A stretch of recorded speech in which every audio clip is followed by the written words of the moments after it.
commencer. Bonsoir à toutes, bonsoir à tous. Merci d'être à ce premier rendez-vous. Lorsque Carnet Rouge a voulu susciter les États généraux de l'éducation, nous avions essentiellement la volonté de permettre des échanges, des débats, pour aider à construire les conceptions qui sont les nôtres d'une école que nous voulons égalitaire, guidée par la justice sociale, guidée par les perspectives du partage d'une culture commune. Nous pensions alors que le printemps serait un temps où il serait de nouveau possible de faire des débats pour de vrai, réunis pour de vrai. Hélas, c'est un autre contexte que nous avons dû nous adapter. Et nous gardons l'espoir, bien sûr, dans quelques temps, de pouvoir, dans les quartiers, les villes, les villages, à nouveau, pouvoir tenir des réunions et permettre ces échanges. Mais dans l'attente, nous vous proposons des débats, comme celui que nous allons vous proposer ce soir, sur le thème de école maternelle, épanouissement ou émancipation.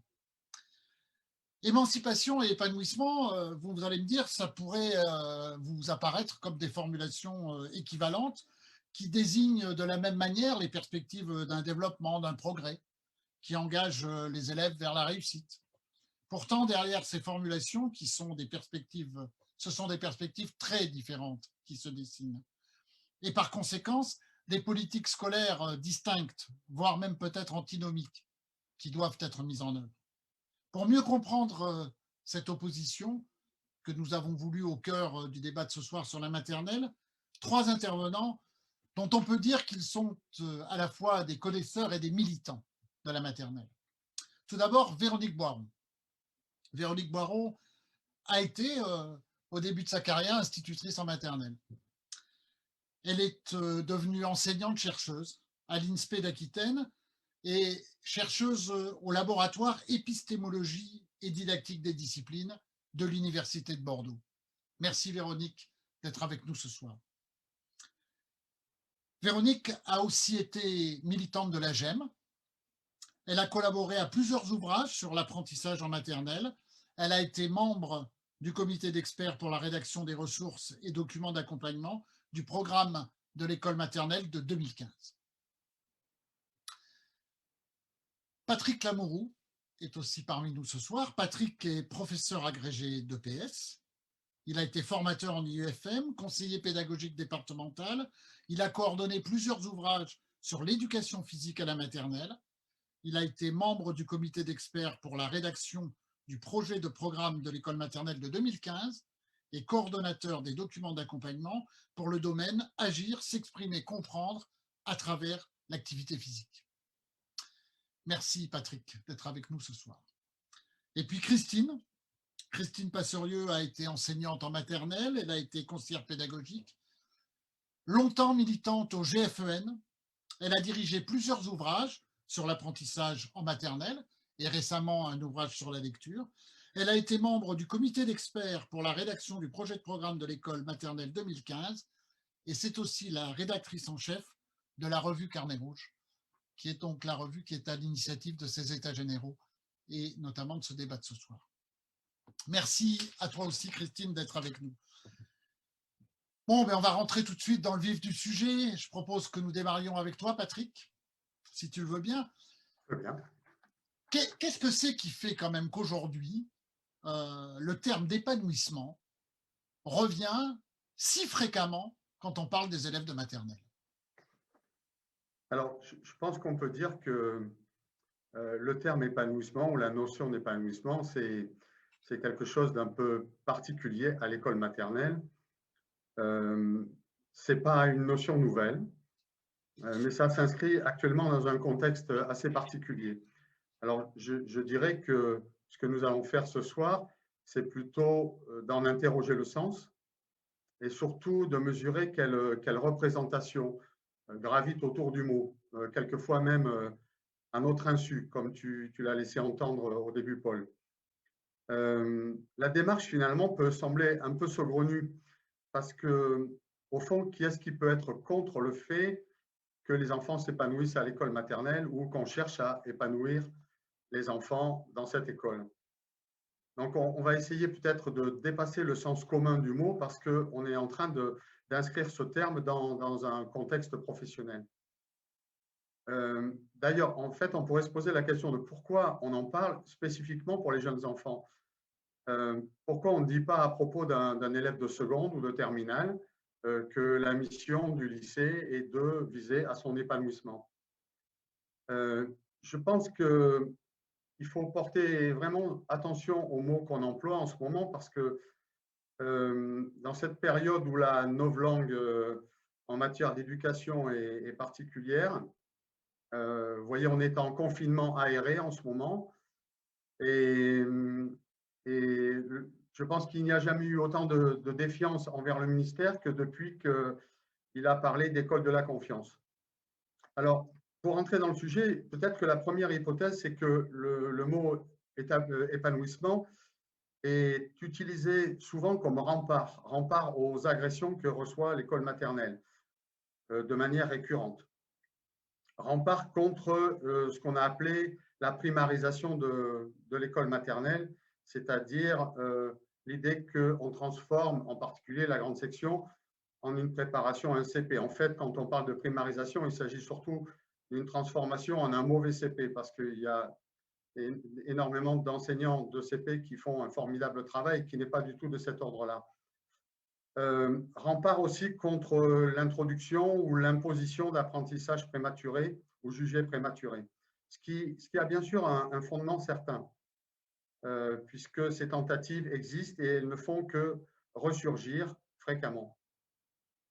Peut-être doit-on en même temps s'interroger dans cette idée de faire rempart à ces tentatives de primarisation contre l'effet de bascule dans l'autre sens, c'est-à-dire on va résumer ça par exemple par l'idée de laisser-les vivre, laisser-les jouer.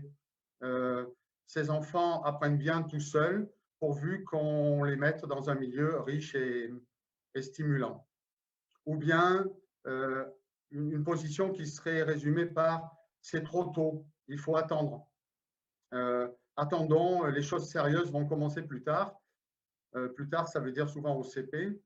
Une sorte d'école conçue comme une école du bonheur, une école de bonheur de vivre.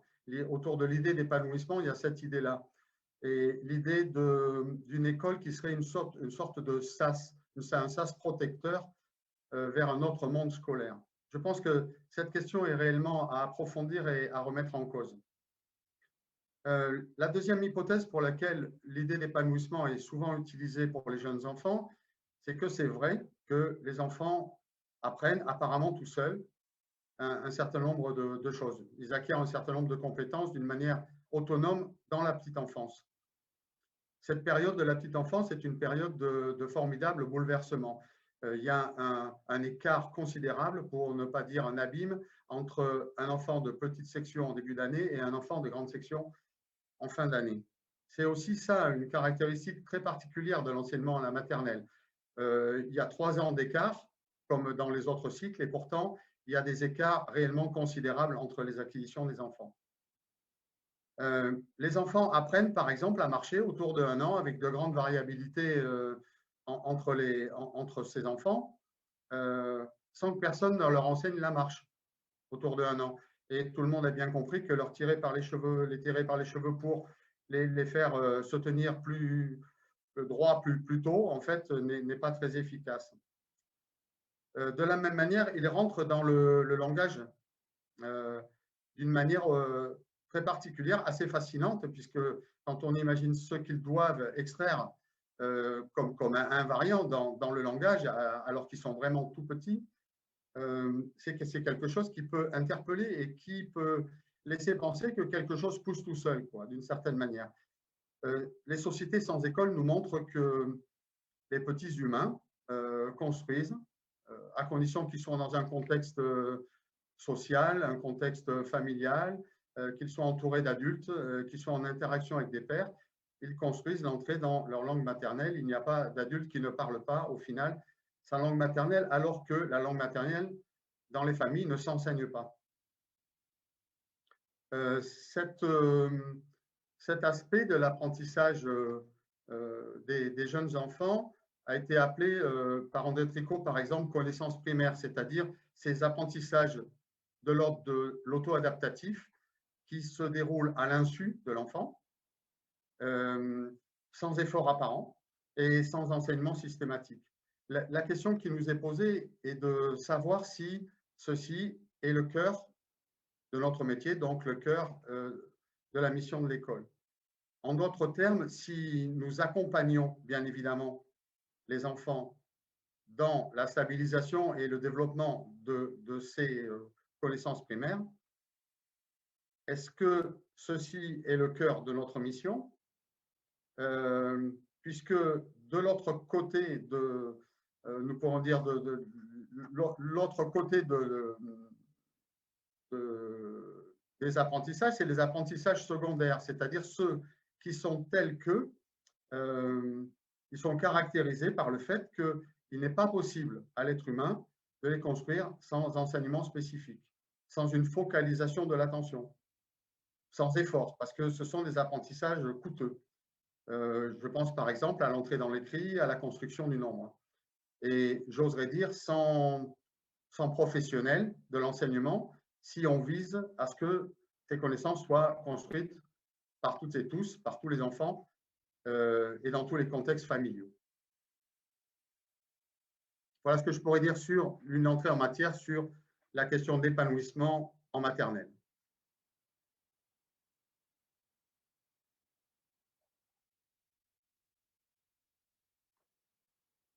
Ça va être mieux avec le micro, bien sûr. Excusez-moi. On le disait tout à l'heure, l'enjeu de ces débats que nous voulons, c'est la question de l'égalité. Donc, moi, je voudrais demander à Christine, comment, en fait, dans cette école maternelle, on constate un certain nombre de différences entre les enfants. Mais est-ce que ces différences, elles sont aussi naturelles que d'aucuns le prétendent? Sans doute pas. Et je reviendrai sur ce que disait Patrick en reprenant le terme d'épanouissement, qui c'est toujours intéressant de revenir à l'étymologie parce que le terme d'épanouissement, il vient de la botanique. C'est l'épanouissement de la graine qu'on plante et qui pousse parce qu'elle est faite pour pousser, qui fait que la graine est dans la terre et que de toute façon, il suffit d'arroser pour que la plante et la fleur et les fleurs adviennent. Donc, le développement de la plante est naturel, elle s'épanouit, c'est un terme qui est utilisé en botanique. Parce qu'il y a un déjà là, et c'est là que la question de l'épanouissement pose problème, il y a un déjà là qui est la graine. Or, tout le monde aura constaté que les enfants ne sont pas des plantes et que les fondamentaux ne sont ni de l'engraine ni une très bonne terre. Ça, on est à peu près tous d'accord là-dessus, on aura l'occasion d'en reparler. Donc, il ne suffit pas de poser un enfant dans un milieu censé être propice à son épanouissement, de lui faire fréquenter des objets de savoir tels que les bains de langage, les bains de lecture, etc., pour qu'ils apprennent. Et c'est, comme le disait Patrick tout à l'heure, infiniment plus compliqué que ça et plus difficile que ça. Et donc, cette histoire cette espèce de naturalisation, cette idée que tout serait naturel, qu'il y a déjà un déjà là, ne rend pas compte de la réalité et des pratiques enseignantes, parce que les enseignants se rendent bien compte que c'est plus compliqué que ça, et aussi de la recherche, puisqu'il est admis quand même massivement, enfin, il y a de grandes convergences chez les chercheurs, que tous les milieux sociaux n'entretiennent pas la même connivence avec le milieu scolaire et que c'est dans cet écart-là entre le milieu d'origine des enfants et le milieu scolaire que se construisent des différences qui sont donc très, très marquées sur le plan socioculturel. Et cette histoire et cet épanouissement, donc, en revenant sur cette idée qu'il y aurait un déjà là, laisse à penser, d'ailleurs, le ministre le nomme ainsi, qu'il y aurait des talents différents selon les individus. Ce que l'on a longtemps appelé des dons, mais ce n'est plus très politiquement correct, donc maintenant on parle de talents, qui seraient là et qui feraient que finalement, si le petit machin veut faire du foot plutôt que du violon, c'est parce que naturellement il est plus porté vers ça. Or, à ma connaissance, en tout cas, aucun scientifique n'a isolé le gène de la bosse des maths ou de la passion spontanée pour la musique ou pour le foot. Donc, les explications, entre guillemets, explications qu'on donne sur ces observables, le constat que l'on peut faire, qu'effectivement, il semblerait que certains s'intéressent plus à d'autres choses que d'autres, ne reposent pas n'ont aucune validité scientifique, parce que tout simplement, elles sont complètement idéologiques. Et alors, il y a les talents, et dans cette idéologie-là, il y a aussi le handicap socioculturel, mais abordé qui a été lui aussi naturalisé d'une certaine manière. Il y a des enfants handicapés socioculturellement, ils sont handicapés, ce qui est une trahison quand même assez forte de ce que pouvait dire Bourdieu, puisque si Bourdieu a théorisé le handicap, il n'a jamais dit que ce handicap était fatal. Or là, tel que le handicap peut être pensé, on voit bien qu'il y a du fatalisme derrière. Et donc, en fait, ce que Bourdieu disait aussi, c'est que en fait, les enfants qui ne réussissent pas, c'est bien, non pas l'école qui en est responsable, c'est pas les enfants qui en sont responsables, pardon, mais bien l'école parce qu'elle ne leur donne pas ce qu'elle requiert. Donc, ces différences, elles sont construites, et étant construites, elles peuvent être déconstruites. Et du coup, c'est là qu'intervient l'école pour permettre que se réduisent les écarts, afin que ce ne soit pas seulement les enfants qui sont en connivence avec, enfin, dont les familles eux-mêmes sont en connivence avec le système scolaire, qui s'adaptent spontanément. Comme on peut le dire quelquefois en petite section, il est entré tout de suite dans les apprentissages, comme si c'était une espèce de don, de talent, que sais-je encore. Donc, on voit bien que ces différences, elles s'ancrent dans des histoires individuelles, socialement et culturellement marquées, et que sur la base du coup d'une espèce d'écart qu'il y aurait à une norme, la norme étant ceux qui s'adaptent immédiatement à l'école, alors que d'autres ne s'adaptent pas. Or, en fait, s'ils s'y adaptent, c'est parce qu'ils ont construit chez eux une culture qui leur permet, qui est pas très éloignée de la culture scolaire et qui leur permet de s'adapter à la culture scolaire. Et donc, ce rapport à la norme fait que finalement, ceux qui ne sont pas dans cette norme sont considérés comme handicapés, je le disais, et dans une vision très dépréciative de ce qu'ils sont, des milieux desquels ils viennent d'ailleurs, et de façon très souvent fantasmatique, parce que là encore, ça ne repose absolument sur rien. Et c'est presque une espèce de délit d'appartenance. En tout cas, c'est un regard de classe que l'on porte sur eux et qui les assigne à quelque chose qui ne correspond à rien de ce dont ils sont capables. Et on sait aussi que de très nombreuses pratiques de classe montrent que cet écart n'est en rien prédictif d'un échec scolaire, si l'on crée des conditions, évidemment, pour ne pas les y assigner. Et donc, ces différences entre les enfants ne sont pas, et voir les échecs qu'elles entraînent, ne sont pas le fait des enfants, mais bien d'une école qui ne parvient pas, pour des raisons diverses, à les faire entrer tous dans les apprentissages. Donc, ce n'est pas l'échec des enfants, et ça, je tiens à insister là-dessus, parce que sinon, on s'enferme on a vu ça à plusieurs reprises, la médicalisation, la psychologisation ou l'assignation à être celui qui ne réussit pas. Alors, pourquoi est-ce que cette idéologie des talents est aussi tenace? C'est parce qu'elle semble relever du bon sens. Tout le monde a entendu dire que bah, ça se voit. Mon fils, il est bon en grammaire, ou ma fille, elle préfère je ne sais quelle activité. Donc, il y a quand même à s'étonner sur le fait que ce sont toujours les enfants issus de milieux à fort capital culturel ou désignés comme tels qui seraient naturellement des adeptes du ski ou de la littérature, alors que les enfants issus des classes populaires préféreraient spontanément et naturellement le foot ou la mécanique. Donc ça ne repose sur, ça n'a aucune validité scientifique, cette affaire-là. Et ces enseignants qui montrent que ça n'a pas de validité sont des enseignants qui évidemment, enfin, comme tous d'ailleurs, ne souhaitent pas l'échec de leurs élèves. Moi, je n'ai jamais rencontré d'enseignant qui disait que le but de sa vie professionnelle, c'était de faire échouer les élèves. Donc, et pourtant, je dis ça parce que la note récente du CSP, que sans doute beaucoup ont lu avec ravissement, c'est que les enseignants n'auraient pas assez d'exigences.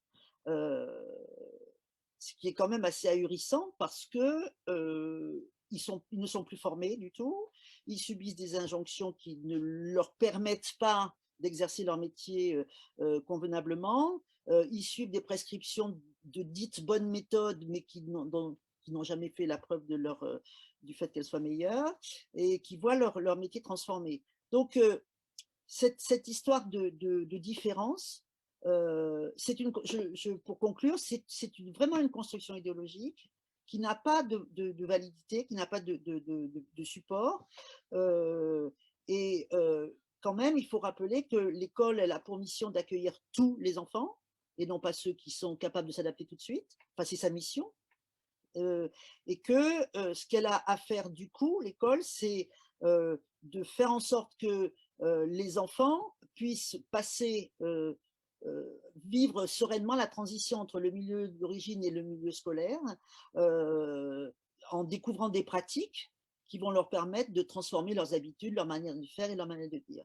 Voilà, pour le moment, je pense que je vais m'en arrêter là, et puis on reviendra sans doute là-dessus un peu plus ultérieurement. Merci, Christine.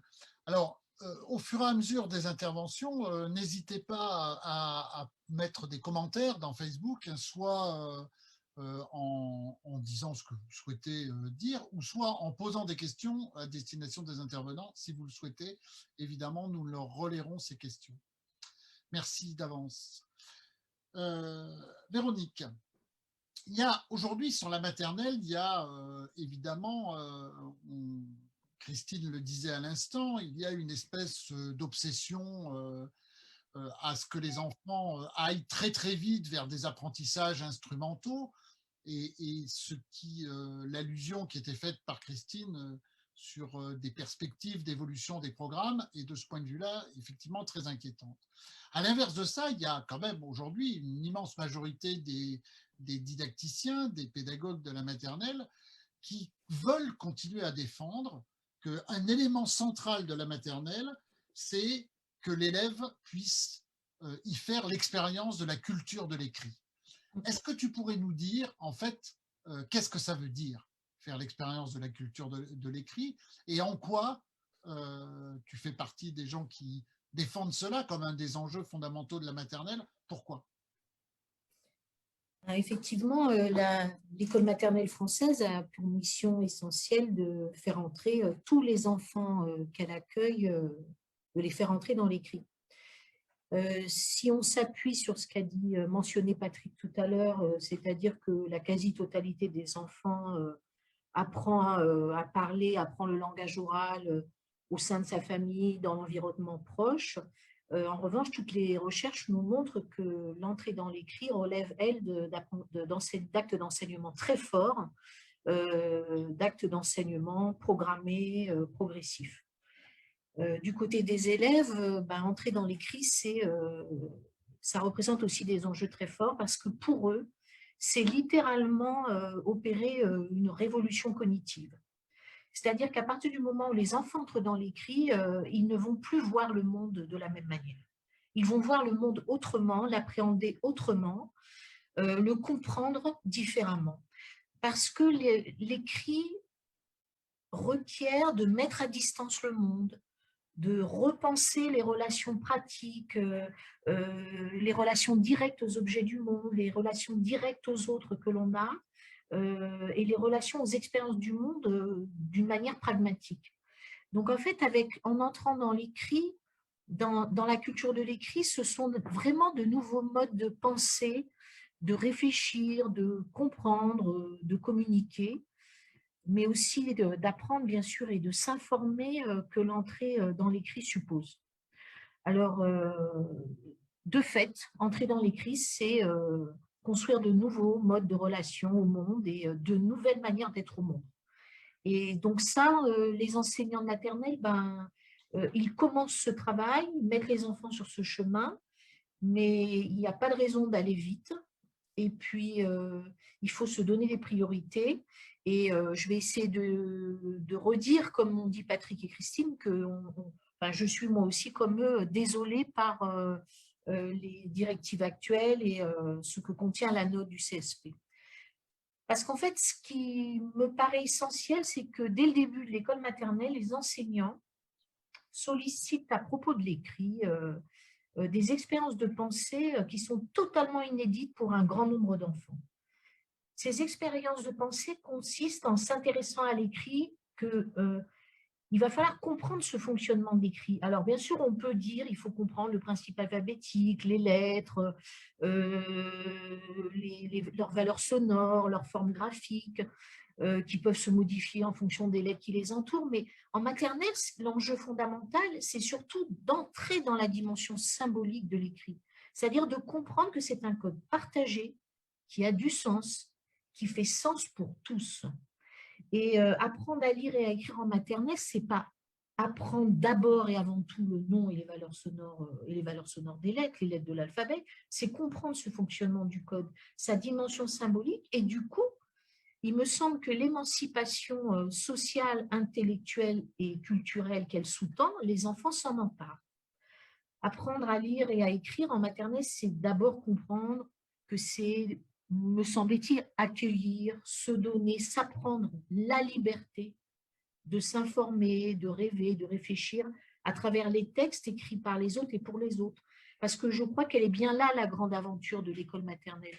C'est de comprendre et d'avoir pris sur le pouvoir que donne l'écrit.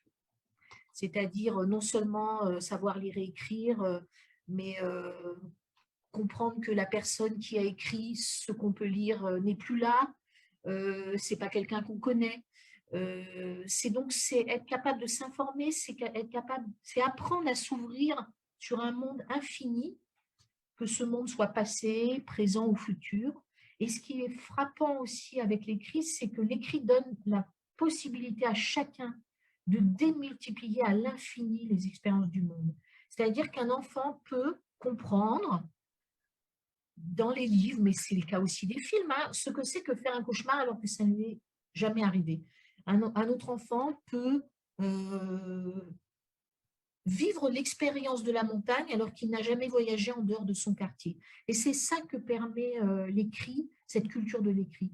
Et pour moi, apprendre entrer dans l'écrit et s'intéresser à l'écrit maternel, c'est entrer dans une culture écrite, dans des cultures écrites, et s'ancrer dans cette culture ou ces cultures écrites. Et s'ancrer, c'est y trouver des réponses, des solutions, mais aussi y trouver matière à se poser sans cesse de nouvelles questions. Et il me semble que si je dois donner un exemple, à cet égard, une des priorités par rapport à l'écrit, ce n'est pas tant des exercices phonologiques quotidiens, mais c'est surtout écouter des histoires, des récits de fiction quotidiennement. Et l'école maternelle, elle doit permettre à chacun des enfants, avec bien sûr l'aide soutenue de l'enseignant, quand il est avec ses pairs, il doit apprendre qu'il y a du sens à chercher au-delà des mots, qu'il y a du sens et qu'on peut le trouver ensemble. Et les récits ancrent la pensée des personnages dans des situations de vie, des contextes qui donnent à réfléchir. Et pour un enfant de maternelle, c'est entrer dans une expérience de pensée qui, voilà, pour moi, c'est constituer l'enfant en un véritable chercheur de sens, voilà, quelqu'un qui est un apprenti compreneur de tas de significations cachées dans les textes, de significations implicites. Et c'est réfléchir ensemble, pourquoi un personnage agit de cette manière? Quelles sont ses motivations? Pourquoi est-ce qu'un autre a peur de tout? Pourquoi est-ce qu'un autre se bagarre sans cesse? Pourquoi il y en a un autre qui reste tout le temps dans son coin? Pourquoi le renard dit à la galette qu'il est vieux et sourd? Pourquoi? Et pourquoi est-ce qu'elle le croit? Pourquoi dans le petit bonhomme de pain d'épices, le renard propose au bonhomme de l'aider à traverser la rivière?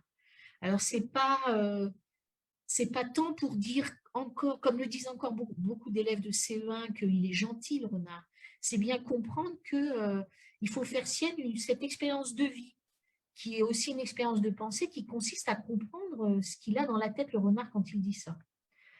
Et quand on fait ça avec l'écrit en maternelle, on aide de fait les enfants à mieux comprendre les personnes qui nous entourent, leur comportement, leur manière de faire, qui peuvent être très étrangères pour nous, très éloignées de nos manières de faire. Et ça permet à l'enfant, mais aussi à l'adulte, de comprendre l'ensemble des films, l'ensemble des livres, mais aussi les situations vécues dans lesquelles la ruse, le mensonge, la fourberie, la flatterie apparaissent. Et il me semble que l'émancipation, elle se joue aussi parce que ces expériences écrites, littéraires, culturelles, sont des expériences de vie, des expériences profondément humaines. Et donc, je crois qu'à travers toutes ces questions qu'on peut se poser autour des personnages de fiction, les enfants apprennent, qu'ils aient 3 ans, qu'ils aient 4 ans, qu'ils aient 5 ans, et bien sûr, c'est une quête qu'ils vont faire tout le temps, ils apprennent à mieux se connaître eux-mêmes, à mieux comprendre les autres. Et il me semble que la littérature, par rapport à l'entrée dans l'écrit, il faut qu'elle reprenne toute sa place. C'est-à-dire, ça ne peut pas être une expérience proposée occasionnellement. C'est quelque chose qui relève du quotidien de la classe maternelle. Parce que la littérature, c'est avant tout une langue écrite, littéraire, mais qui doit mettre les enfants en langage. C'est-à-dire qui doit les mettre en mouvement de pensée, qui doit les amener à se questionner, à saisir les différents points de vue et à se dire que oui, les différents personnages n'ont pas envie de la même chose en même temps. Ils ont des perspectives différentes. Et c'est ça qui me semble essentiel. Et c'est ça comprendre l'intention du renard qui est de manger le fromage. Et c'est pour ça qu'il flatte le corbeau. Et il me semble que c'est ça ce que font les enseignants maternels à chaque fois qu'ils proposent aux élèves de parler ensemble à propos des textes, à propos des lectures, saisir ensemble les significations. Ce qui permet aux élèves de cycle 3 de comprendre que ce n'est pas simplement l'histoire d'un renard et d'un corbeau stupide qui laisse tomber son fromage, mais c'est plutôt comprendre ce qui se joue entre ces deux-là. C'est-à-dire cette leçon de vie qui va amener le corbeau à réfléchir et à peut-être agir différemment dorénavant.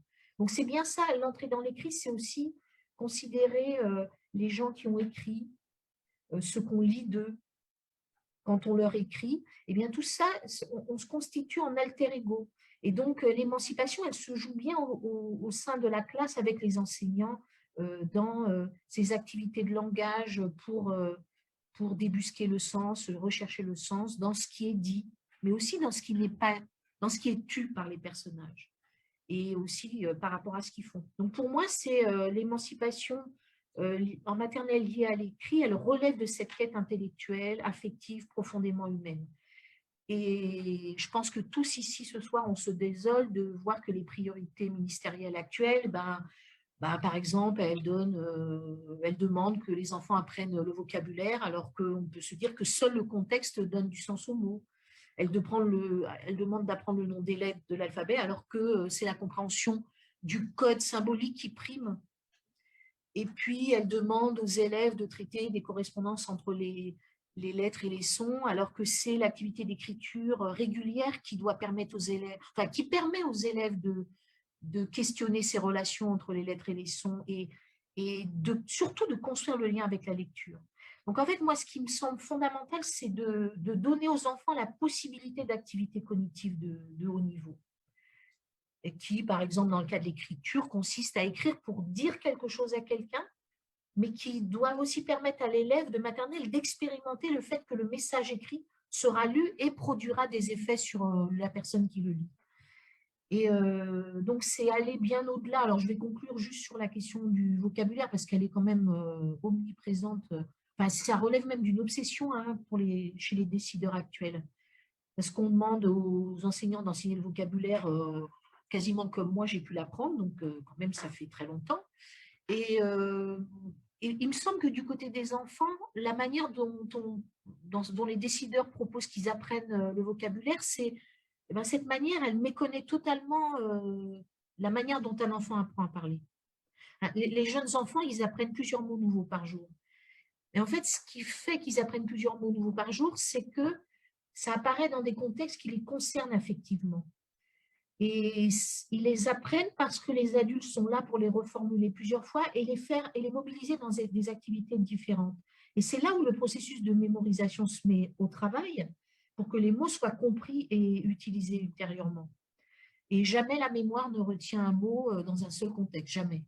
Ou alors ça relève du mécanique et c'est pas ça parler. Alors moi, je prends souvent l'exemple des enfants de 5 ans. Il y a un bon nombre d'enfants de 5 ans qui connaissent les noms, enfin un nombre de noms incroyables de dinosaures différents. Je serais incapable d'en répéter 10, moi. Non seulement ils connaissent leur nom, mais ils savent aussi, ils connaissent leur mode de vie, ils savent comment ils se déplacent, ce qu'ils mangent. Et en fait, ils apprennent tout ça parce que ça les passionne.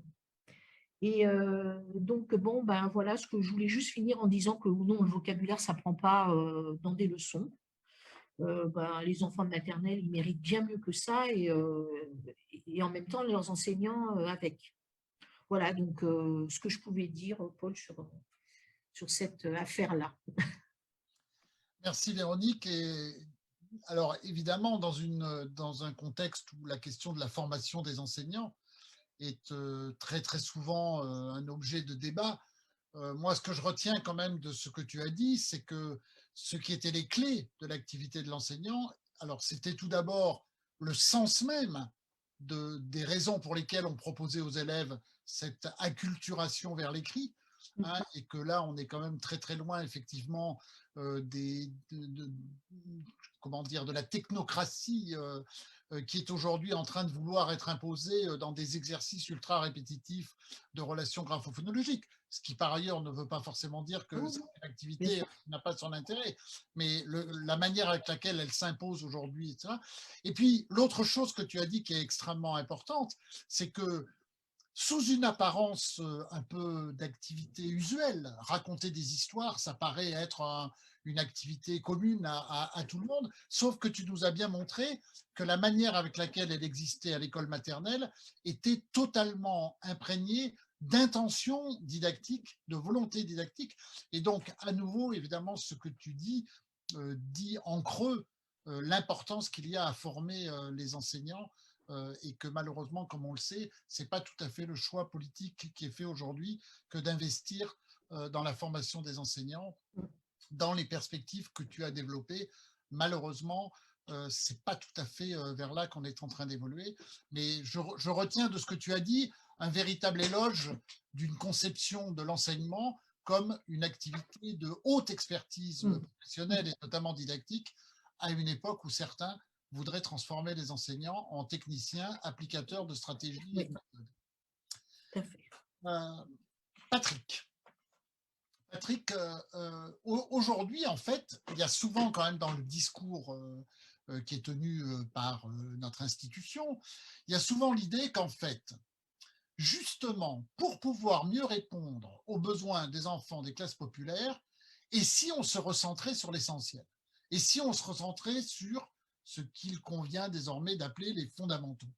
Mais est-ce que lire, compter, lire, écrire, compter, respecter autrui, puisque telle est désormais la tétralogie blancarienne, est-ce que ça te paraît être une stratégie véritablement émancipatrice en matière d'éducation?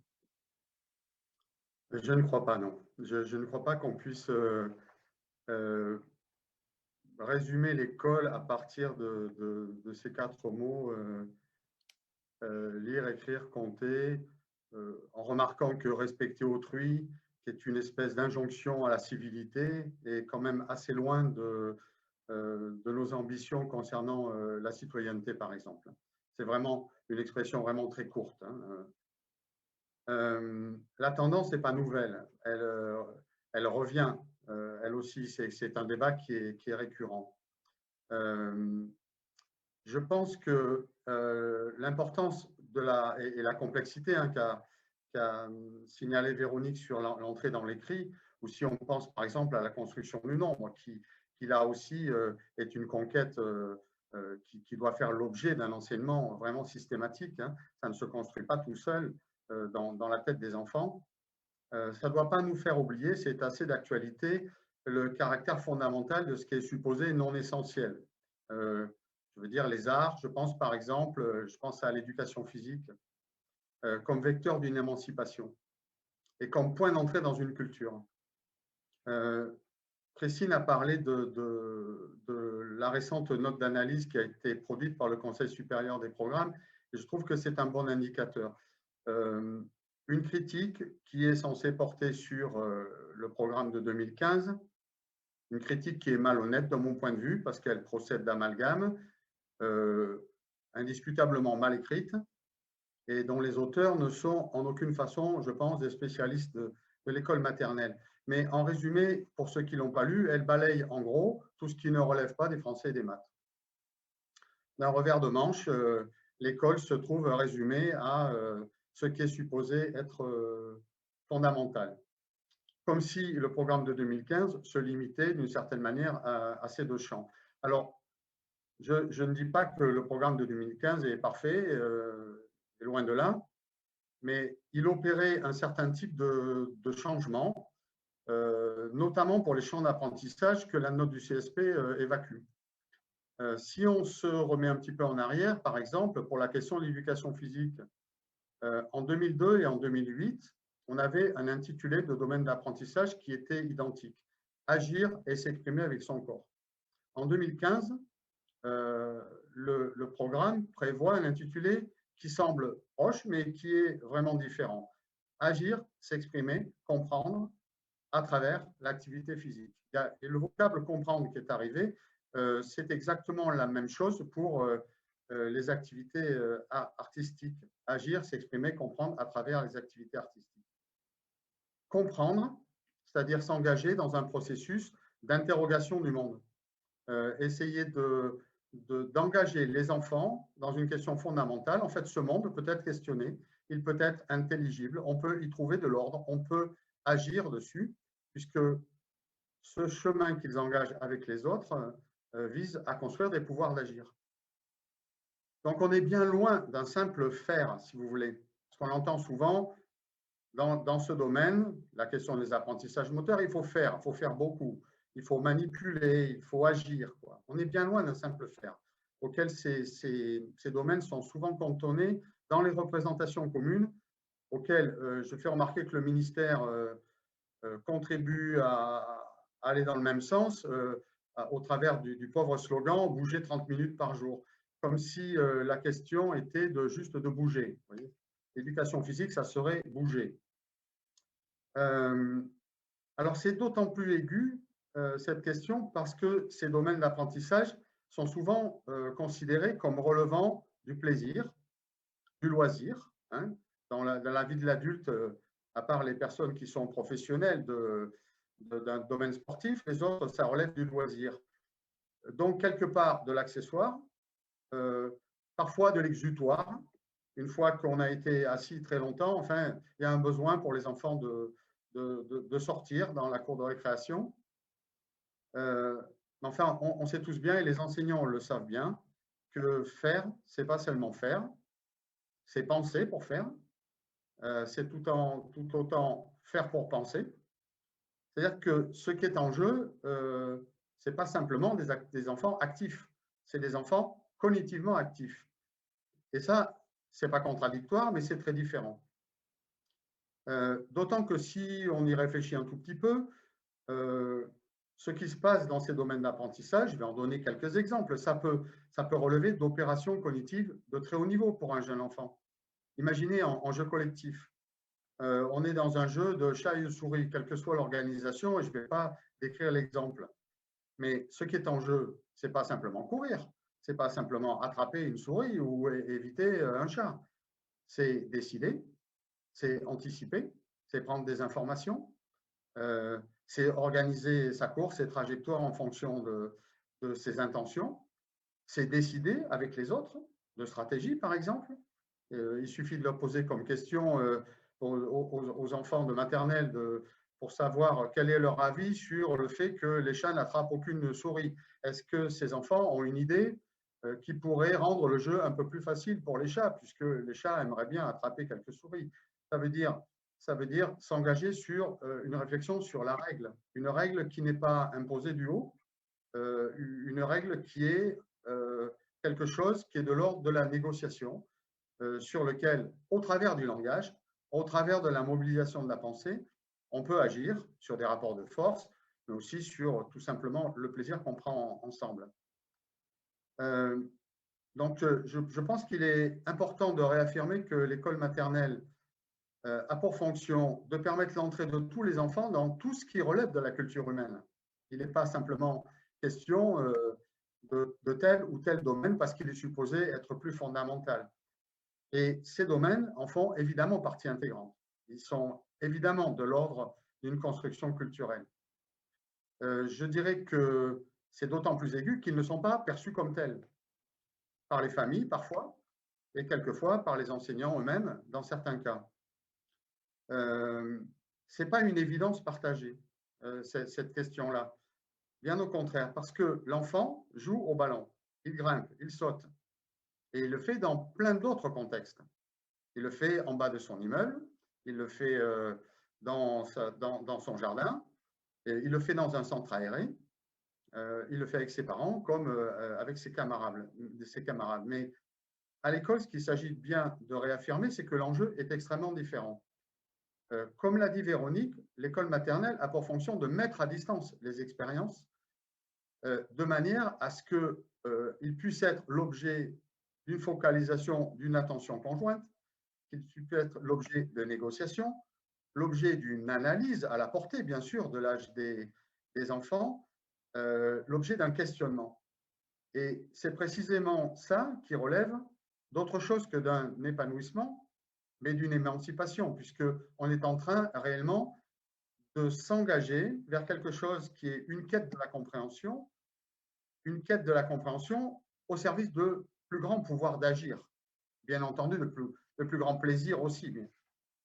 Et on est en train de définir les contours d'une école dans laquelle on s'adresse aux enfants, tout particulièrement comme l'a signalé Christine, pour ceux dont les familles sont les moins connivantes de ce que attend l'école des enfants. On est en train d'essayer de construire justement ce qui ne se construit pas sans école, notamment pour les enfants qui n'ont que l'école, pour apprendre et comprendre ce qui est demandé par l'école. Donc je pense que ce retour d'un discours sur les supposés fondamentaux est une régression assez extraordinaire contre laquelle il faut s'élever et contre laquelle il faut réellement réaffirmer une globalité et de l'enfant et d'une entrée et d'une ambition, d'une entrée dans une culture humaine comprenant l'ensemble des domaines d'apprentissage.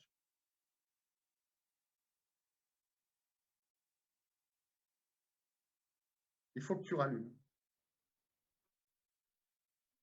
Voilà, à chaque fois, j'oublie de rallumer le micro. Je disais merci Patrick, et on voit bien comment des choses qui peuvent apparaître comme communes entre les activités de l'école maternelle et les activités de l'ensemble de la vie de l'enfant prennent à l'école une dimension particulière, puisqu'elle est investie tout d'abord de cette volonté d'inscription dans la culture et tout ça au travers de savoirs professionnels, de savoir-faire professionnel particuliers. Mais si, bon, je crois que tout le monde aura compris que vous n'êtes aucun de vous trois totalement convaincu par ce que sont les perspectives actuelles des orientations ministérielles, et je dis cela évidemment sous la forme d'une litote, parce que votre sentiment est très clairement opposant aux orientations qui sont les orientations actuelles. Mais en fait, fondamentalement, indépendamment de ce qu'est la période actuelle et de ses orientations spécifiques, pourquoi est-ce que la maternelle est quelque chose d'essentiel dans un projet de société égalitaire? Pourquoi la maternelle est essentielle à la démocratisation de la réussite scolaire? C'est-à-dire, si on dépasse le contexte particulier de la période Blanquer, car on va heureusement convenir qu'il n'est pas destiné à être éternel, et que peut-être une alternative va s'offrir à un moment ou à un autre, qu'est-ce qui rendra dans cette école maternelle libérée des problématiques particulières du contexte actuel, qu'est-ce qui la rendra essentielle à la réussite de l'élève. Quels seront les éléments qui seront ou se joueront dans cette maternelle les questions liées à la démocratisation de la réussite et de l'accès à la culture commune. Christine, tu veux bien répondre à cette question? Mais alors toi aussi, il faut que tu mettes ton micro. Non, tu n'as toujours pas ton micro, Christine. Je Voilà. disais donc, mais oui, Paul, je veux bien. J'écoutais avec attention Véronique et Patrick, et il me semble qu'il y a il a été dit des choses fondamentales qui expliquent que à la fois il faut défendre l'école maternelle parce que je pense qu'elle est menacée dans son existence même. Il suffit effectivement de revoir ce fameux texte du CSP qui en fait une chose qui n'a plus rien à voir avec ses missions premières. Et puis, donc la défendre, mais la transformer parce qu'effectivement, je pense que si on mythifiait l'ancienne école, on serait dans l'erreur parce que cette école, elle nécessite de travailler un peu plus. Alors quand je dis elle nécessite de travailler dans un projet collectif et pas seulement de la part des enseignants, évidemment, c'est les pauvres malheureux de la faire survivre comme ils peuvent dans des difficultés terribles. Et donc de la transformer de façon à ce qu'elle devienne effectivement égalitaire. Alors il y a des arguments premiers qui sont Véronique, tu parlais de chercheurs de sens. Moi, ça me paraît une formule tout à fait fondamentale, c'est-à-dire la première idée derrière tout ça, c'est que tous les enfants sont capables d'apprendre, pour reprendre une formule célèbre du GFEN, hein, et qui était d'ailleurs dans les programmes de 2015. Et donc, pour être réellement démocratique, encore faut-il que cette école s'appuie sur ce principe de fond qui est tous les enfants sont capables d'apprendre. Et d'autre part, ils parviendront à apprendre que si ils en découvrent la nécessité. C'est un peu ce que disait aussi Véronique à un moment et ce que disait aussi Patrick avec le jeu dont il parlait, c'est-à-dire que ils vont apprendre parce qu'ils en ont besoin pour grandir, pour s'émanciper, pour se libérer de leur dépendance qui sont liées de façon tout à fait normale, entre guillemets, liée à leur âge. Et donc, c'est à partir de là qu'ils vont pouvoir y arriver parce qu'ils vont se sentir capables d'abord, alors qu'actuellement, dans une école où quand même le risque est bien grand de faire l'apprentissage de l'infériorité assez tôt. Je renvoie pour ça au bouquin de Millet et Croiset, mais je pense qu'il y a quelque chose qui est très fort là-dedans. Donc, il faut qu'ils se sentent capables, il faut que les enseignants les sentent capables, il faut que les enseignants aient les conditions requises pour effectivement leur permettre d'entrer dans les apprentissages, parce que cet échec quasi programmé qui est renvoyé un peu hâtivement tout de même à l'échec des enseignants, mais les enseignants en échec, il n'y a rien de plus difficile quand on est enseignant que d'échouer à faire réussir les élèves. Je pense que là, il y a quelque chose qui est important.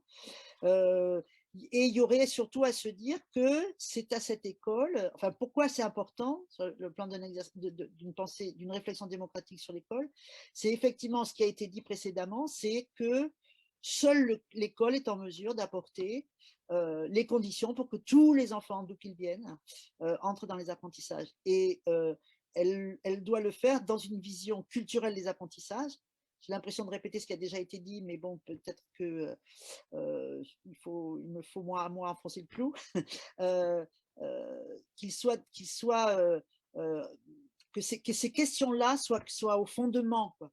Par exemple, que l'on cesse de proposer une évaluation des enfants de 3 ans, sachant qu'on évalue un élève, puisqu'on est à l'école, qui n'est pas élève, jusqu'à 3 ans, on n'est pas un élève, donc on évalue un enfant et sa famille. Et c'est absolument inadmissible parce que ça ne peut provoquer que de la prédiction et donc de l'exclusion. Et je crois qu'une école démocratique, c'est une école qui s'appuie non pas sur de nécessaires prérequis, comme s'il fallait une classe préparatoire à la maternelle, mais bien ce que les enfants ont acquis déjà, parce qu'ils n'arrivent pas vierges de tout apprentissage, qu'on s'appuie sur ces apprentissages-là pour aller au-delà et pour les dépasser. Ça voudrait dire aussi que c'est une école qui ne donne pas comme unique réponse à la difficulté l'individualisation, c'est-à-dire où on se préoccuperait des besoins naturels, parce que ça on l'entend aussi souvent, des enfants, besoins qu'ils ne peuvent pas exprimer, de besoins dont ils ignorent l'existence, donc ça n'a pas de sens. Mais ça serait bien penser non pas en termes d'individualisation et d'adaptation à chacun, parce que là encore, la recherche a montré que plus on veut s'adapter à chacun et plus on baisse les exigences, dans le souci de les faire réussir d'ailleurs, c'est pas forcément dans une volonté négative, mais donc il faudrait procéder à l'inverse, c'est-à-dire être dans cette idée qu'ils peuvent aller au-delà de ce qu'ils sont et qu'on ne peut pas les réduire à une identité particulière. Ça serait, et donc ce faisant, de considérer la difficulté comme inhérente à tout apprentissage. Patrick parlait tout à l'heure d'efforts à faire, etc. Et ça s'apprend à l'école, à la condition qu'on en comprenne le sens.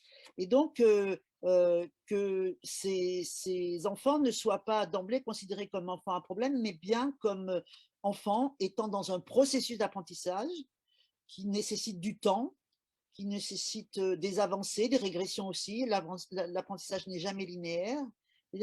Dans une vision comme ça très positive de celui qui apprend. Une conception des contenus d'apprentissage qui ne soit pas réduit à du technique, mais qui soit vraiment dans une visée d'acculturation, comme ça a été dit tout à l'heure, c'est-à-dire penser comme une culture à partager, ce qu'on appelle communément la culture commune, c'est-à-dire quelque chose qui fait que on crée du commun plutôt que de créer ou surcréer la différenciation à l'école. Parce que c'est d'abord parce que c'est la fonction de l'école, hein, que de faire partager une culture commune plutôt que de bachoter des techniques dites utilitaires dont on ignore en fait vraiment l'utilité. Et aussi parce que dans ce processus d'acculturation, c'est bien ce que vous disiez, Patrick et Véronique, c'est bien la question d'un rapport au monde qui se crée dans le sens où on apprend toujours plus que l'objectif visé d'apprentissage, c'est-à-dire que on apprend à avoir confiance en soi, on apprend à écouter les autres, on apprend à se rendre compte qu'on n'est pas tout seul à avoir un point de vue, on se rend compte qu'on peut changer d'avis, on se rend compte que ce qu'on dit est intéressant, on se rend compte, on se fait confiance, on est entraîné vers plus de curiosité à travers le collectif, et ça serait une école pour le coup où le collectif jouerait une place essentielle. On n'apprend pas tout seul, jamais. On apprend toujours avec et contre les autres. Et tout petit déjà, c'est comme ça. Et donc, du coup, dans cette espèce de spirale, on se découvre des mobiles nouveaux.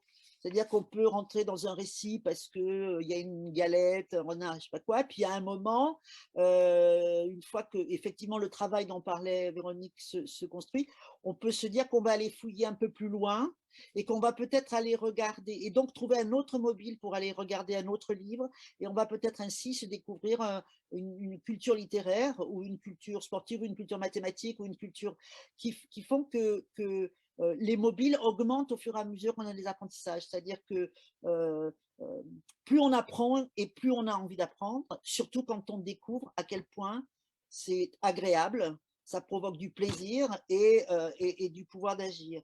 Donc, et dernière raison, peut-être pour conclure, c'est que on est dans un monde qui se complexifie de plus en plus. Et en fait, on a beau avoir des machines, mais si on ne sait pas s'en servir, par exemple, on est de plus en plus à la marge. Et dans un monde qui se complexifie de plus en plus, il faut de plus en plus d'outils cognitifs pour les affronter, et non pas comme une espèce d'accumulation de connaissances, capitalisation, où on mettrait des couches les unes par-dessus les autres, mais bien où on serait chercheur de sens, pour reprendre ta formule, Véronique, qui me plaît vraiment bien, qui serait effectivement d'essayer de comprendre, tout simplement pour ne pas être soumis au monde dans lequel on vit, parce que c'est le risque majeur dans des apprentissages technicistes comme ils sont proposés, enfin, ou imposés. On est dans quelque chose qui conduit à la soumission. Excusez-moi, on exige des enseignants une soumission à des prescriptions qui les empêchent de faire leur métier, mais on exige aussi des enfants qui se soumettent à des règles dont ils ignorent absolument la signification et qui font que la plupart se démobilisent, et ce n'est pas très étonnant, c'est-à-dire que le décrochage, c'est largement l'école qui le construit. Donc, et enfin, qu'ils apprennent aussi, dans ce monde de fous dans lequel on est, qu'ils apprennent qu'est-ce que c'est qu'être solidaire, qu'est-ce que c'est que continuer à rêver, imaginer, inventer, chercher, alors que tout… D'autant plus qu'à l'âge des enfants de la maternelle, ils sont dans une espèce d'ouverture au monde qui est absolument phénoménale, puisque tout pose question. Quand on a 3 ans, 4 ans, 5 ans, tout pose question. Le monde n'est pas lisible immédiatement. Donc, appuyons-nous là-dessus pour le développer et en faire quelque chose qui fait que ces enfants réussiront leur scolarité, certes, mais bien au-delà. C'est vraiment… et leur au-delà, de mon point de vue, mais je crois qu'on est d'accord là-dessus tous les trois, s'ancre dès la petite enfance. La sensation qu'on est capable, que c'est possible, que le monde est intelligible, à 3 ans, ça s'inscrit. Donc, ça entraîne des développements et une histoire qui n'est pas celle de la soumission, loin s'en faut. Voilà, je m'en arrêterai là. Bon, je crois que, et c'est ce qu'un certain nombre de commentaires disent d'ailleurs sur Facebook en direct, là, un certain nombre de commentaires insistent sur l'importance qu'il y a de donner cette ambition à l'école maternelle, cette ambition de compréhension, cette ambition de relation au monde, qui est quand même plus enthousiasmante que certaines visées strictement techniques qui sont aujourd'hui développées. Alors, excuse-moi Paul, par rapport à ça, il y a le plaisir d'apprendre, mais je ne l'ai pas nommé, mais pourtant ça va avec, c'est le plaisir d'enseigner. Au sens oui, d'avoir plaisir à exercer ce métier-là, qui est un métier qui crée le futur, quoi. Et je pense que c'est une question aussi extrêmement importante, parce que quand on voit l'état des enseignants maintenant, on se dit que il faut vraiment avoir beaucoup d'énergie et beaucoup de ressources personnelles pour y parvenir. Donc, une école démocratique, ça serait une école aussi où les enseignants trouveraient ou retrouveraient le plaisir d'enseigner. Ouais, non, je te rejoins d'autant plus sur cette dernière question que lorsqu'on a l'occasion de voir ce que sont aujourd'hui malheureusement certaines classes où les exercices graphophonologiques ont envahi la réalité quotidienne des classes, et très franchement, on ne peut que regretter tout de même ce qu'était l'enthousiasme de l'élève et de l'enseignant lorsque, pour reprendre ce que disait Véronique tout à l'heure, lorsque à partir d'un objet culturel de littérature ou un objet culturel écrit, quel qu'il soit, quelle qu'en soit la nature, il y avait un partage de la recherche du sens qui était quand même autrement stimulant, autant pour l'enseignant que pour l'élève, que les exercices répétitifs que certains veulent aujourd'hui imposer comme le modèle prérequis à toute autre activité intellectuelle à la maternelle. Dans les questions qui sont posées par ceux qui nous écoutent, alors il y en a une qui a été posée plusieurs fois de façon un peu différente.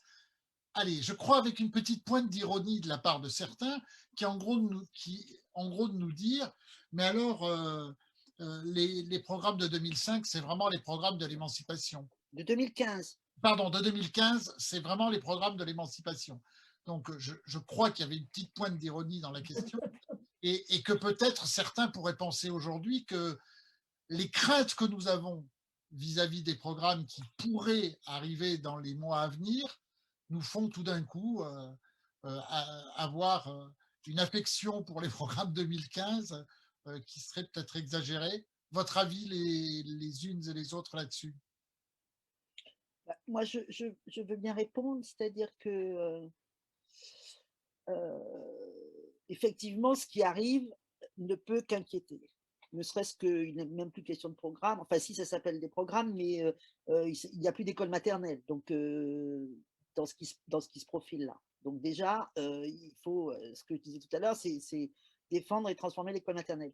Mais je ne sais pas si ces programmes sont les programmes de l'émancipation. Patrick disait tout à l'heure qu'ils n'ont rien de parfait par définition, de toute façon, et qu'il y aurait à les retravailler. Ceci étant, quand même, ils posaient la question du devenir élève. Non pas sous la forme comportementale, mais sous la forme d'une posture, d'un rapport au monde, avec cette idée qu'on ne naît pas élève, on le devient. Et qu'il y avait il y a eu tout un travail autour de ça dans les différents champs disciplinaires où on le devient en apprenant à comprendre, à penser, à élaborer, à vivre dans un collectif, mais ou à apprendre dans un collectif.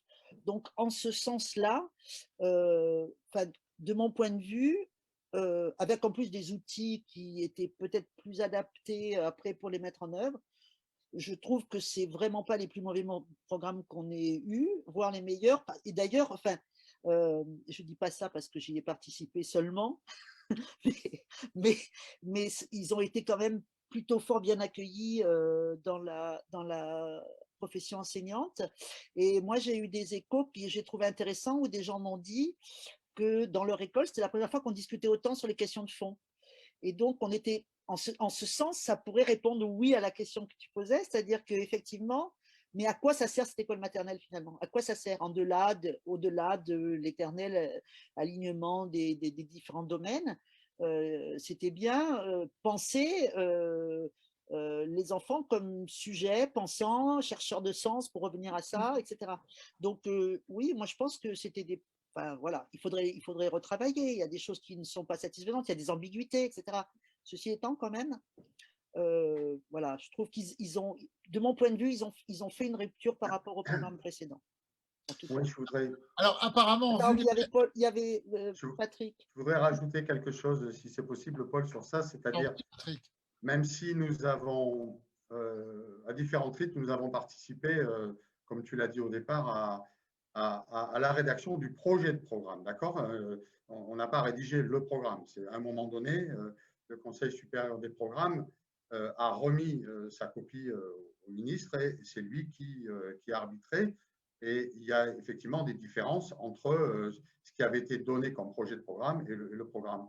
Je ne voudrais pas laisser penser que c'est un espèce de encore s'arc-boute sur quelque chose qui serait quelque chose qui est écrit dans le marbre. Et il me semble que les programmes sont bien là pour être dépassés à un moment donné. Encore faut-il avoir quelques arguments solides pour justifier des modifications. J'ai particulièrement, enfin personnellement, j'ai beaucoup de mal à comprendre les 180 degrés. C'est-à-dire qu'à un moment donné, il y a eu quand même, lors de la rédaction de ces programmes, une consultation des enseignants. Il y a eu une formidable consultation de différents experts de toute nature, y compris des associations, des mouvements pédagogiques, etc. Les syndicats? Les syndicats. C'est peut-être aussi pour ça que si on ne partage pas forcément l'ensemble du texte, en tout cas, peut-être le début du texte qui est centré sur l'école maternelle et sa fonction me semble quelque chose qui est toujours d'actualité. Je parle des 180 degrés, par exemple, sur les questions d'évaluation. Je ne sais plus si c'est Christine ou Véronique qui tout à l'heure a parlé de l'évaluation des petites sections. Il semblait quand même fondé de se dire que quand on a 3 ans et qu'on rentre dans le système scolaire, on ne peut pas se dire qu'on a déjà un problème. Voilà. Et ce qui a été, ce qui, on va dire, a été publié par le ministère, qu'on a vu dans le café pédagogique, par exemple, qui correspond à une liste d'items, je fais remarquer tous négatifs, coupe la parole, ne sait pas ranger son matériel, etc., traduisent quand même une certaine vision de l'humain, c'est-à-dire à la fois une question de la norme, à la fois une question de comportement, et aussi une certaine vision de l'humain dans le sens où, à peine entré dans cette institution qui a pour but d'amener tous les enfants justement à s'émanciper, ce 180 degrés-là, conceptuel, amènerait d'ores et déjà à avoir déjà un problème. Et on va vite glisser de avoir un problème ou rencontrer un problème à être un problème. Hein. Je pense pense que le glissement va se faire assez vite. Et donc, c'est plutôt contre ça que j'ai une certaine colère, une colère intellectuelle nourrie là-dessus. J'ai du mal à accepter l'idée que d'un seul coup, il y aurait un virage tel que eh bien, on oublie ce qui avait été un consensus, c'est-à-dire des choses quand même relativement fondées, comme évaluer, on veut dire, c'est faire sortir la valeur de quelque chose, c'est mettre en évidence la valeur, et que le rôle des enseignants, il est bien évidemment plutôt de se centrer tout particulièrement dans cette tranche d'âge sur ce que conquièrent les enfants, ce qu'ils apprennent à faire, que de les situer par rapport à une liste de manques de ce qu'ils ne savent pas faire. Voilà. Merci Patrick. Alors, on a pas mal de questions. Donc, ce que je vous propose, c'est comme si on veut ne pas trop dépasser le temps qu'on a fixé pour cette soirée, je vous propose qu'on essaie d'en prendre plusieurs et de faire des réponses un peu plus courtes. Alors, la première, peut-être je la propose pour commencer à Véronique. C'est aujourd'hui un certain nombre de discours suppose que ce qui fabrique de l'inégalité dans les classes, c'est qu'un certain nombre d'élèves, pour un certain nombre d'élèves, trop de choses sont implicites et que donc un certain nombre d'élèves ne parviennent pas à rentrer dans ce qu'on leur propose.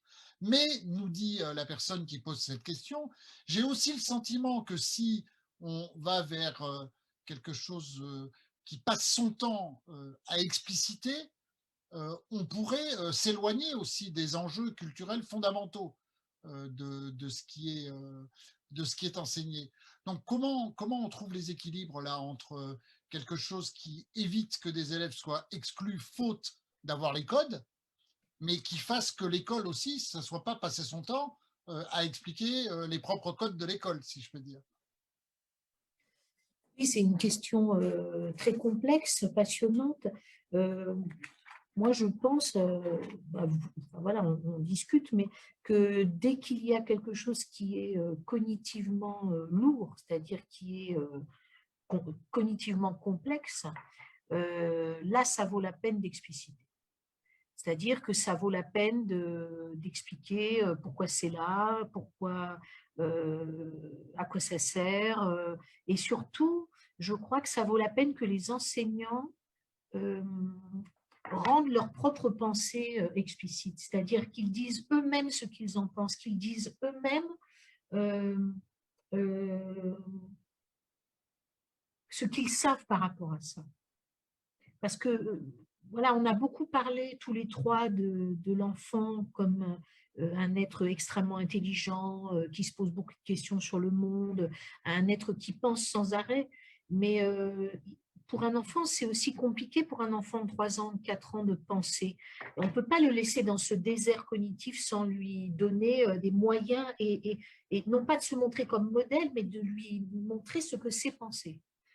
Et je pense que par rapport à la question du collègue ou de la collègue, il y a des moments où, en revanche, la culture, c'est aussi, ça ouvre des espaces dans lesquels les enfants, on doit les laisser voir les images qu'ils veulent, imaginer ce qu'ils veulent, rêver. Voilà, il y a des moments où la culture, on n'a pas à y aller. Donc, je crois que ce qui est compliqué, et ça reparle de la formation, alors là, implicitement, c'est qu'il faut un niveau d'expertise, enfin, plus les enfants sont jeunes, plus il faut être un immense expert, parce que c'est cet équilibre sans cesse entre dire, expliciter, verbaliser, dire le pourquoi, etc., et laisser aussi les enfants, non pas seuls face à eux-mêmes, mais gérer les apports culturels, gérer ce qu'on leur propose au niveau culturel. Et c'est cet équilibre qui est fondamental. Et c'est aussi pour ça qu'il n'y a pas beaucoup, il y a une impossibilité de la méthode en maternelle, il y a une impossibilité de produire des manuels en maternelle. C'est-à-dire qu'on peut parler démarche, mais on ne peut pas proposer de méthode. Enfin voilà, c'est ma réponse, comme ça. À 22h20, c'est pas mon fort. Pardon, Véronique. Je peux Oui, donner attends Christine, juste 2 secondes. Moi, je voulais juste redire ce que tu viens de dire, parce que dans le contexte actuel cette phrase me semble extrêmement importante, c'est de faire la différence entre ce qui relève d'un travail d'analyse, de réflexion, y compris dans ses dimensions procédurales, dans le travail de l'enseignant, que tout ça, évidemment, nous le soutenons, nous le pensons légitime et nécessaire, y compris quand nous critiquons la question méthode. Hein, Oui. parce qu'il y a aujourd'hui quelque chose qui est parfois un peu insupportable, c'est que alors que nous posons des questions sur les prescriptions méthodologiques, on nous renverrait qu'en fait, nous, on serait des espèces d'inconscients, de gens qui font au petit bonheur la chance n'importe quand. Non, on aura bien compris, en tout cas dans ce que vous avez dit ce soir, que c'est au contraire dans une grande exigence didactique que tout cela se pose, mais que cette exigence didactique, ça ne se confond pas avec l'élaboration d'une méthode qui, de plus, a la prétention d'être une méthode unique. Excuse-moi, Christine. Non, mais ce n'est pas grave. Moi, je rejoins Véronique quand elle dit que l'enseignant doit montrer comment on fait pour penser, par exemple. Parce que du coup, cette démarche-là, ce n'est pas la même chose qu'expliquer. Au GFN, on disait expliquer, ça empêche de comprendre parce que quand ça dispense de chercher. Et l'explicitation, c'est autre chose. C'est ce qui rend lisible, visible, ce qui ne l'est pas. Et du coup, ça implique aussi qu'il y ait un apprentissage de ce que c'est qu'expliciter, mené par l'enseignant, de façon à ce que les enfants s'emparent de ça. Quand on parle de ce fameux retour réflexif qui recouvre des réalités extrêmement nombreuses et variées, le retour réflexif, c'est ça, c'est bien interroger pourquoi est-ce que j'ai mis le pion à tel endroit, comment je m'y suis pris, pourquoi je pense que le pinceau, machin, il va mieux que ça. C'est-à-dire que mettre en mots, comprendre, mettre en mots ce qui était seulement du faire. Et ça participe de l'explicitation. Et donc, ce n'est pas seulement, c'est pas la même chose qu'expliquer. Je ne sais pas si je suis assez claire, puis je veux faire vite. Si. Non, je crois qu'en tout cas, c'est très clair et que ça fait qu'il n'y a pas de confusion possible entre l'explicitation telle qu'elle vient d'être défendue là et l'explicitation telle que parfois on l'entend défendre comme une espèce de sous-titrage répétitif où l'enseignant a l'impression de s'adresser à des personnes qui ne comprennent rien. Oui. Et il ne s'agit évidemment pas de ça. C'est-à-dire l'explicitation dont vous parlez, ce n'est pas du sous-titrage, c'est une démarche intellectuelle. C'est ça. On l'aura bien compris. Une question sur la formation des enseignants qui nous est posée par quelqu'un qui en fait nous dit, mais est-ce que c'est logique qu'il y ait le même recrutement d'enseignants pour faire la classe en petite section et en CM2? Ils sont en forme, les collègues. Mais en plus, comme tout à l'heure, j'ai dit qu'il y avait une pointe d'ironie. Là aussi, je pense. Mais en fait, on m'a dit après que ce n'était pas le cas. Et là, cette fois-ci, celle qui nous pose cette question a pris la précaution de mettre entre parenthèses, et ce n'est pas ironique. Alors, si on en croit un grand spécialiste de l'école maternelle autoproclamé, qui est M. Cyrulnik, il n'y a pas besoin de formation des enseignants. Il suffit qu'ils fassent preuve d'attachement. Sauf que, comme le faisait remarquer Patrick tout à l'heure, s'il y a bien un endroit, enfin un moment de la scolarité primaire où les difficultés sont absolument énormes, c'est bien la maternelle. Donc, je vais juste finir très vite. Je pense, oui, qu'on doit être en maternelle, alors ce qui n'est pas le cas du tout, hein, puisque c'est en maternelle qu'on est le moins bien formé, et depuis longtemps. Je pense qu'il faut une formation de très très haut niveau pour pouvoir effectivement rencontrer des 25 voire plus individus qui n'ont pas du tout le même rapport au monde que toi, qui n'ont pas du tout la même vision du monde que toi, et pour arriver à comprendre ce qu'il y a derrière et s'appuyer sur ce qui peut faire avancer le groupe. Donc oui, je pense que c'est d'une extrême complexité, mais c'est bref ce que je dis.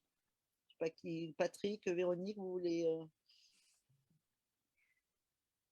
Non, vous souhaitez rajouter un mot parce que non, je veux dire que j'espère que voilà, que la question, si elle vient d'un collègue, est aussi ironique. Je pense que il faut que nous-mêmes, en tant qu'enseignants, on en soit convaincus aussi. C'est-à-dire que ce n'est pas tout d'affirmer l'idée que je suis complètement d'accord avec cette idée. C'est-à-dire que enseigner avec des petits, c'est un exercice de haut vol, quoi. C'est-à-dire que le paradoxe dans l'enseignement, là, c'est que les contenus qui sont à maîtriser, finalement, par l'enfant, sont d'un niveau de simplicité évident. Par contre, l'effort de compréhension, je dirais plutôt d'interprétation, parce que quand on a des enfants qui ont peu de langage, par exemple, on a peu de retours. Donc, l'effort d'interprétation, de compréhension de leur production est absolument gigantesque, quoi. Et donc, j'aimerais que mes collègues de maternelle soient réellement persuadés eux-mêmes qu'ils sont en train de faire un métier de haut niveau. Et ça, ce n'est pas forcément toujours le cas. Donc, je pense qu'il nous faut à la fois affirmer cette ambition et en même temps montrer qu'on est fier de relever ce défi-là, quoi. Voilà.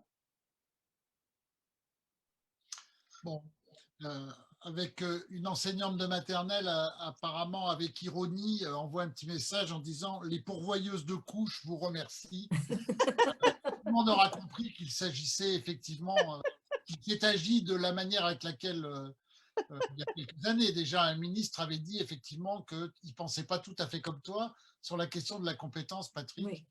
Le célébrissime Monsieur Darcos. Monsieur Darcos. Qui aura laissé dans l'histoire de la maternelle, en fait, je crois, comme seul souvenir, cette phrase totalement imbécile. Ce que je vous propose, parce qu'on est en train d'arriver là au terme du débat, ce que je vous propose, c'est qu'on termine par une question qui est revenue sous plusieurs formes et qui sans doute va faire qu'on va terminer le débat sur l'aspect le plus politique de la question de l'école maternelle, qui est en gros, mais ça sert à quoi l'école maternelle? C'est-à-dire que certains nous disent, bon, bien sûr, il est logique de tenir un discours critique, enfin, il leur paraît en tout cas logique comme à nous, de tenir un discours critique sur les orientations qui sont aujourd'hui données par M. Blanquer à la maternelle. Mais, nous disent-ils, est-ce que dans le fond, il ne s'agit que d'éléments contextuels au ministère actuel? Est-ce qu'il n'y a pas, dans le fond, des problèmes structurels à cette école et que puisqu'il s'agit d'essayer de penser une école égalitaire, comment pourrions-nous, dans une société si inégalitaire, comment pourrions-nous penser une école qui soit capable justement de porter l'émancipation, c'est-à-dire de porter la capacité à aider le monde et la société dans laquelle nous vivons à être plus égalitaire? Est-ce que c'est une chimère? Est-ce que c'est quelque chose qui vous paraît aujourd'hui accessible au travers de la façon avec laquelle vous souhaitez les unes et l'autre défendre l'école maternelle? Je vous propose qu'on termine avec une intervention de chacune et chacun d'entre vous. Je ne sais pas qui commence. Plouf, plouf, plouf. Allez, qui commence? Patrick, tu veux commencer? Il faut que tu mettes ton micro. Micro. Ton micro. Non, je pense, Christine, peut-être tu pourrais commencer sur ces questions de… Ça s'appelle la question patate chaude. Oui, c'est la patate chaude. Non, pas vraiment, mais je pense que tu as développé quand même beaucoup de… Enfin, tu as écrit beaucoup sur cette question-là et je pense Allez, que… Christine, à toi. Tu ne peux pas y échapper, là, je crois. Alors, c'est la patate chaude lancée par un flagorneur. C'est encore pire. Bref, ça brûle 2 fois plus. Je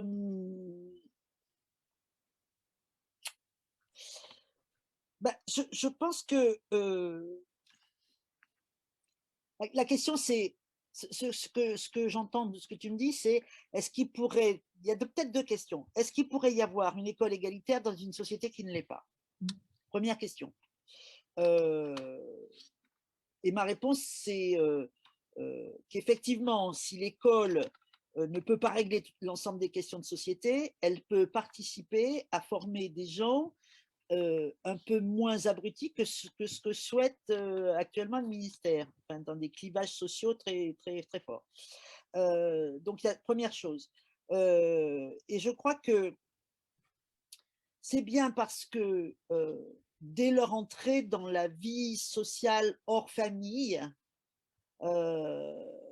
que c'est à ce moment-là que les enfants qui entrent là, qui sont en mesure de penser, de réfléchir, on l'a dit longuement ce soir, ont à apprendre d'autres valeurs d'autres manières d'être au monde, d'autres relations aux autres, qui feront que, sans doute, dans leur vie ultérieure, ces choses resteront, pourront servir de fondement à leur manière d'être.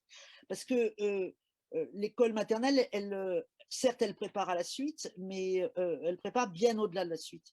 Et je pense que on le voit dans les milieux, dans certains milieux, combien des enfants élevés dans le respect de l'autre, dans l'attention, etc., ont des comportements qui sont conformes aux valeurs qu'on leur a transmises. Première chose. Deuxième chose, c'est, je pense aussi qu'elle sera plus égalitaire si le savoir n'est pas réservé à ceux qui l'ont déjà dans la famille. C'est-à-dire que si enfin on considère que c'est un bien commun, qu'il doit être partagé entre tous, enfin pas partagé au sens de couper en tranches, mais que tous, voilà. Je pense que ça me paraît extrêmement important, que on soit dans la prise en compte de chacun sans l'enfermer dans ce qu'il est, c'est-à-dire dans une attention extrême à ce qu'est chacun, et en même temps avec le souci du collectif, parce que il n'y aura pas d'émancipation individuelle sans émancipation collective et réciproquement. C'est-à-dire que c'est quelque chose qui se bâtit extrêmement tôt dans les relations et qui conduit à ce que effectivement la question de l'égalité entre les personnes soit posée sans regard péjoratif, sans regard jugeant, etc. Donc je pense que, y compris dans le système dans lequel on est, et on le sait parce que ça existe, on l'a vu, il y a déjà des pratiques dans les classes qui ne sont pas forcément connues, en tout cas certainement pas par l'institution, ou peu, qui favorisent cette transformation du rapport au monde des enfants, d'ores et déjà, et qui font la preuve que ce n'est pas antinomique avec leur réussite scolaire, voire au contraire. Donc, oui, je pense que c'est possible dès maintenant et que l'école maternelle y participe. Et je lance la patate chaude à Patrick, là. Oui, je voudrais rajouter à cette idée, parce que la question, j'ai oublié la formulation exacte, c'est comment faire pour que ça soit plus égalitaire. Je pense que la question qu'on doit se poser, c'est veut-on vraiment d'une société égalitaire, plus égalitaire, et quelle énergie et quel prix est-on prêt à payer pour la construction? C'est-à-dire que cette question, elle est d'abord pour moi, elle est moins sur la question du comment que réellement, veut-on vraiment œuvrer à ça? C'est-à-dire, d'une certaine manière, nous avons eu ce débat dans l'élaboration du programme. Paul a disparu, je ne sais pas pourquoi. L'idée de l'égalité lui est totalement insupportable, je pense. Donc, il s'en va. Ou alors, il a pris la patate de travers et voilà. Il s'est brûlé. Je le dirais sous cette forme-là, c'est-à-dire, qu'est-ce que c'est qu'un programme de l'école maternelle? C'est forcément un programme qui, quel qu'il soit, qui considère que l'école maternelle est un des maillons de l'ensemble de la chaîne éducative, un des maillons de toute l'école, et que est-ce que c'est une liste d'items en termes d'acquisition, qui soit fondamentale ou pas fondamentale, en fait, ce n'est pas très important. Est-ce que c'est ça un programme, ou est-ce que la première question qu'on doit se poser, c'est quel est le type de citoyen que nous voulons construire au final?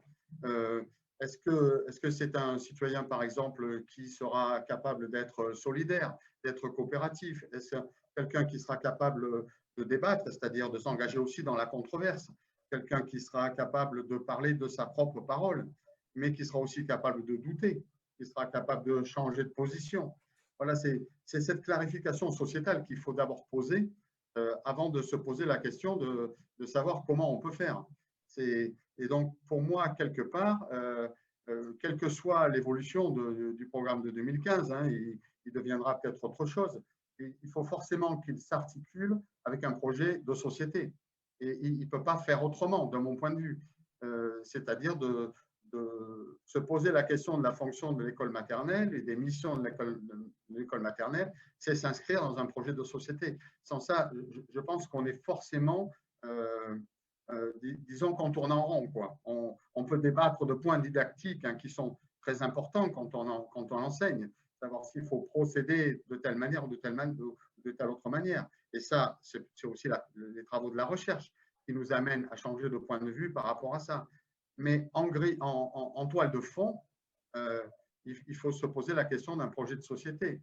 Et sans ça, ça reste d'une certaine manière du bricolage, quoi, je dirais. Est-ce que quelqu'un souhaite rajouter quelque chose? Non, moi je suis complètement d'accord. Peut-être juste une phrase, mais en écoutant Christine et Patrick, je me disais que là où la question de l'égalité, l'école maternelle l'aborde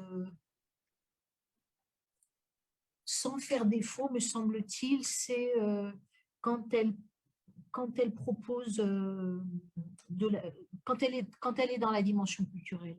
C'est-à-dire que là, les enfants, ils apprennent tous en même temps des comptines, des chansons, ils écoutent tous en même temps une histoire, ils écoutent je sais pas, une musique, peu importe. Voilà, ils sont dans des recherches au niveau artistique, ils cherchent le geste le plus, voilà, le plus léger, parce qu'à un moment, c'est ça qu'on cherche ensemble.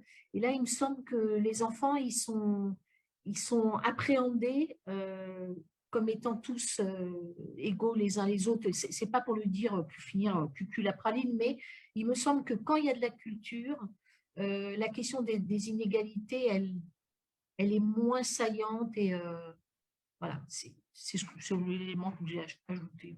Ça ne doit pas être très clair, mais…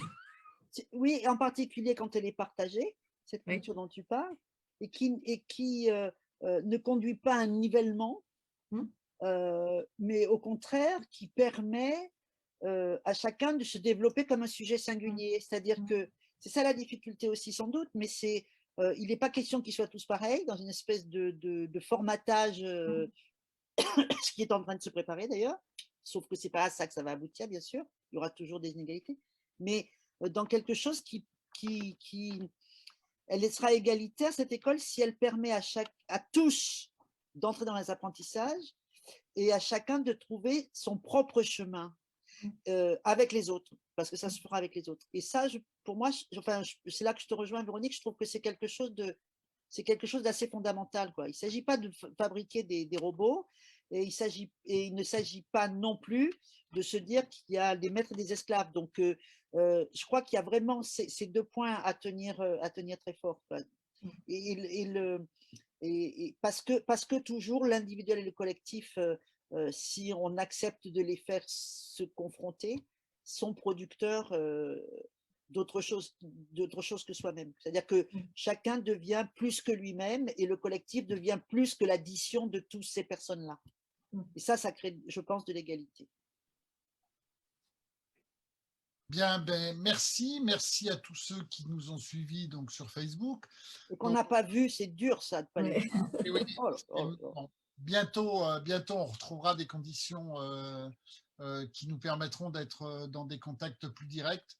Mais dans l'attente, nous vous proposerons d'autres débats. Donc, allez de temps en temps sur le site des États généraux de l'éducation égalité, ça vous permettra de connaître les prochains rendez-vous, les prochaines dates.